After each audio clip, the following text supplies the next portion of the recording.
to the next one. And I'm so incredibly excited because I literally remember this person coming up last year and was like, I'm doing that next year. I was like, okay, because I had quite a few people say that, but I just felt this one. I was like, oh, okay, I'm gonna have to watch this one. Awesome, let's see what happens. And I was like, oh, absolutely, this is happening. So definitely manifested. And yeah, I'm just gonna leave it at that. I'm gonna just hand this over to you. So Monique, Bryan, please come to the stage.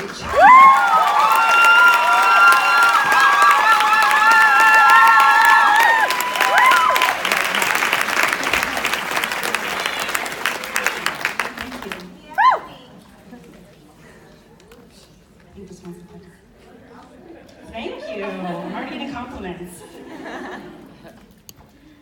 It is such a privilege to be up here with you guys.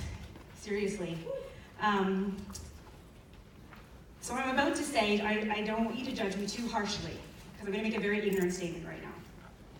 I used to believe that only unhappy people who smoked too much, drank too much, ate nothing but processed meat, and made excuses for why they couldn't get their ass on a treadmill got cancer.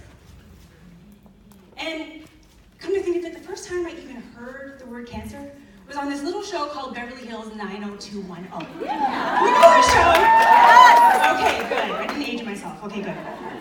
So I was about 10 years old watching this episode of Brenda and Kelly laying on the floor, giving themselves an impromptu breast exam. Because Kelly found this Cosmo magazine article and they were like, oh my God, this is gonna be fun. So Kelly's checking around and she doesn't find anything, but Brenda does. And for my 10-year-old mind, I was so traumatized that going forward, all I did was check my breast lumps. Never thinking I'm actually gonna find anything, but doing it nonetheless. Because Brenda doesn't actually end up having cancer, right? And why would she? She was this young, vibrant female. So fast forward 25 years. I'm laying in bed with my husband, and we're watching Netflix, of course, and I decide to give myself an impromptu breast exam. I mean, what else would you be doing Netflix? And I'm feeling around, and I'm like, oh, wait a minute. There's something not quite right here. Now, it wasn't on my breast, and it wasn't under my arm, like in this article, okay, or this episode that Brenda and Kelly were doing. So I was like, honey, can you feel this? And he's like, oh yeah, something's there. He's like, it's probably nothing, but you should get it checked. And I was like, oh wait. I said, it's nothing. I'm sure it's nothing because I'm clear that only unhappy people who smoke too much, drink too much, and eat nothing but processed meat get cancer. And I was a young, healthy Brenda, okay? So that wasn't gonna happen. So you can imagine my surprise. After 2 mammograms, 2 biopsies, 2 ultrasounds, and an MRI revealed that in fact I had stage 3, triple positive breast cancer. And the funny thing is I never would have found this lump had I not been watching 90210. Really. I mean, how many of you actually check your breast? Not many, right? And so I'm sitting there with my girlfriends, I'm like, what is this talk gonna be about, guys? Am I going to do this cautionary tale that even healthy, vibrant women get cancer? And I was like, nobody wants to hear that shit. I didn't want to hear that. And my friend said, Monique, what is the thing you can point to that got you through? And I said, well, in a word, Audrey. And I'm like, who the hell's Audrey? And I was like, not to take away from my husband, he is a rock star, okay? But he married me, so for better or worse, he is in this with me, okay? But Audrey volunteered to be part of my journey. And Audrey was a head coach in a coaching program I was a part of. And she was one of those people who could call you out and praise you all in the same sentence, and all you were left with was the praise. That was Audrey. So on the day I was diagnosed, I'm sitting in the parking lot of the doctor's office, dialing her number. And I could feel her holding her breath, because she was waiting for my call. And she said, yes, Monique. And all I could say was, it's not good. And she said, I'm so sorry. I am so sorry. And I know this wasn't the news we were hoping for, but we knew it was a possibility.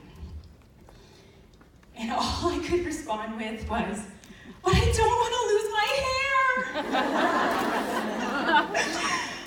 And I know it was superficial in the moment, but first of all, I spent thousands of dollars and thousands of hours on coiffing my hair at the time, okay? So I was not happy. And really what it meant was the loss of hair meant I'm gonna look like a sick person. And I don't do sick person. I'm healthy Brenda. And she said, Monique, I'm not gonna lie. You got a long road and it's gonna be hard. But I promise you, you're gonna get through it and you won't have to do it alone. And I instantly thought, but I am alone. It's just me. My worst fear realized. And as if she could read my mind, she said, do you know what I mean that you're not gonna do this by yourself? I was like, no. And she's like, what I mean is, I am now your official cancer coach. You're gonna call me every single day. And I'm gonna set you up powerfully for whatever you need to deal with that day. Would you like that? And I sat there and I was like, she's crazy. And I said, I cannot burden this woman with talking about cancer every single day. I had cancer and I didn't want to talk about cancer every single day. But this still small voice said to me, yeah, Monique, and you can't actually do this alone like you have everything else in your life. So I said, okay.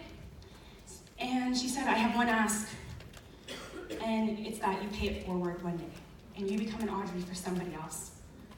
So we had this agreement. Every day, 9 a.m., I would call Audrey, and she would coach me out of the deepest, darkest parts of my mind. Through the chemo, through the radiation, through infection, through surgery. There was Audrey telling me that this too would pass.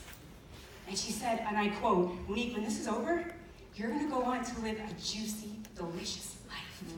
Yes. Yes.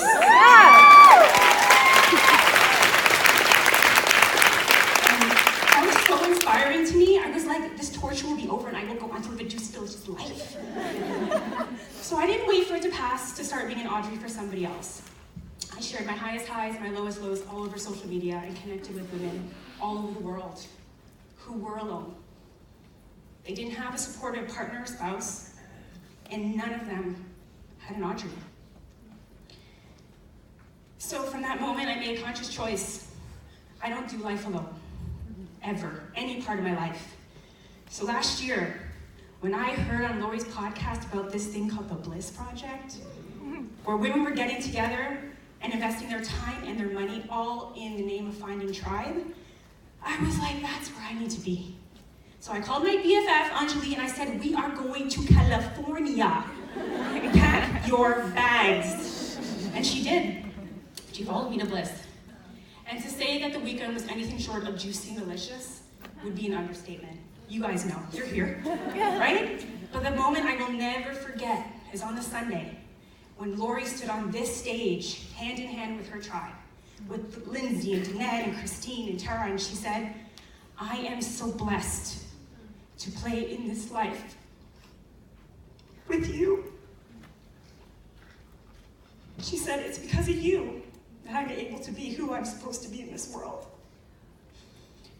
And she said she could literally feel their hands on her back, holding her up, as she went after everything she ever wanted. And I was so moved. And I looked at Anjali and she looked at me and I was like, that's what we want. That's why we're here. And we went back to our room that night. We called our friend Meg in Toronto. Meg, who was up here. And we formed our triad that night and we said, listen, we got a book coming your way. It's called The Tribe Called Bliss. It's gonna show us the way. All right, you just need to get your ticket to be here next year. And that was it. And we made a pact to always be the hands to hold each other up.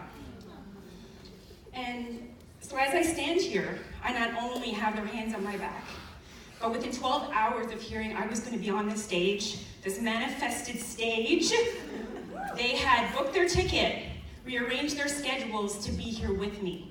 These two ladies.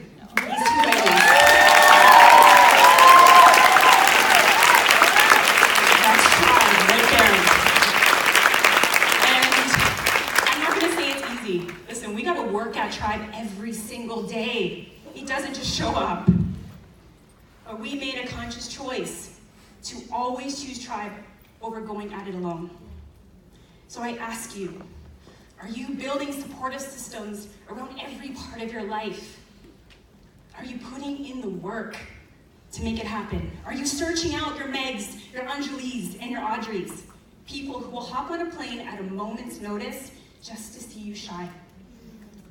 Because I know it would be easier to rely on nobody but yourself. I wrote the book on that. And I know it would be easier to never have to be an Audrey for somebody else. But you know what else I know? That miracles and magic, they only show up in tribe. Thank you.